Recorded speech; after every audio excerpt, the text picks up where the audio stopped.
Mr. Speaker, I rise today to remind you and my colleagues that Congress appropriated billions for disaster relief for Hurricanes Irma and Maria. In the latest effort, however, to find funding to build wall, the White House and top budget officials continue to discuss shifting to disaster funding to pay for a wall that a foreign nation was to pay for and now must be borne by people still recovering from disaster. The 2017 hurricane season was one of the worst on records. Among the hardest places hit were Puerto Rico and my home, the Virgin Islands of the United States, which not only lost power across the islands, but many vital pieces of infrastructure which were heavily damaged, destroyed, and most tragically, lives were lost. This disaster significantly impacted the Virgin Islands, destroying the island's infrastructure, loss of our only 2 hospitals, multiple schools, thousands of homes, and left residents without electricity for a period of 9 months. The total damage to the Virgin Islands is estimated at $10.8 billion. $10.8 billion in a place that only has a $1 billion budget. $6.9 billion for infrastructure, $2.3 billion for housing, $1.5 million to the economy. Diverting disaster funds from this community would create a security risk and make them even more vulnerable. Mr. Speaker, shifting disaster relief funds appropriated by this body for my district and others impaired by the 2017-2018 natural disasters would create a catastrophic economic disaster. Disaster funding from the Army Corps was critical to disaster recovery, including power restoration, studies, repairs, construction projects in the Virgin Islands and other territories, and states impacted by the natural disasters. The Army Corps of Engineers, however, has barged more than 25,000 cubic yards of construction and demolition debris from the territory.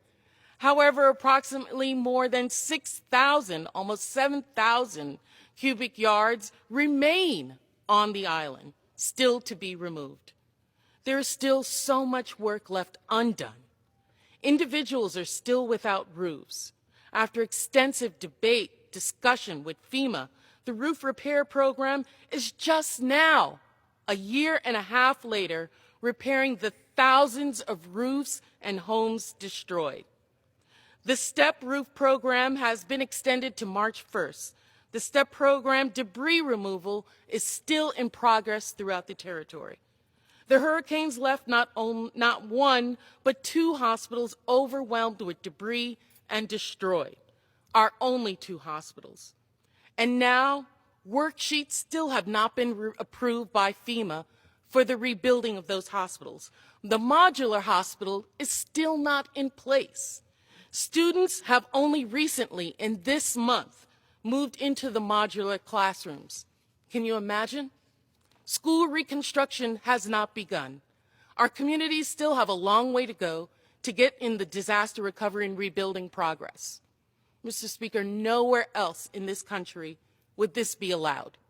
This would not be allowed in any colleagues of your homes. However, before and after the storm, Virgin Islanders put their heads down and did the work.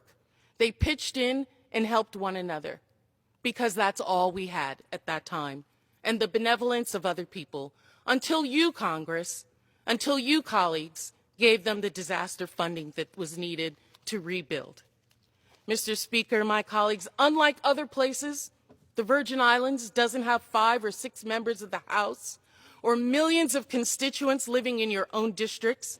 The Virgin Islands didn't have thousands of people on the news media or chefs or playwrights bringing musicals to our island to draw attention to the devastation in our home. The Virgin Islands have me, and I pray they have you. They have you, Mr. Speaker. They have you, colleagues, to continue the fight for them, for these Americans, to tell the White House that they should not shift disaster funding to build a wall away from Americans living in territories for something that a foreign country was to pay for in the beginning. I yield back.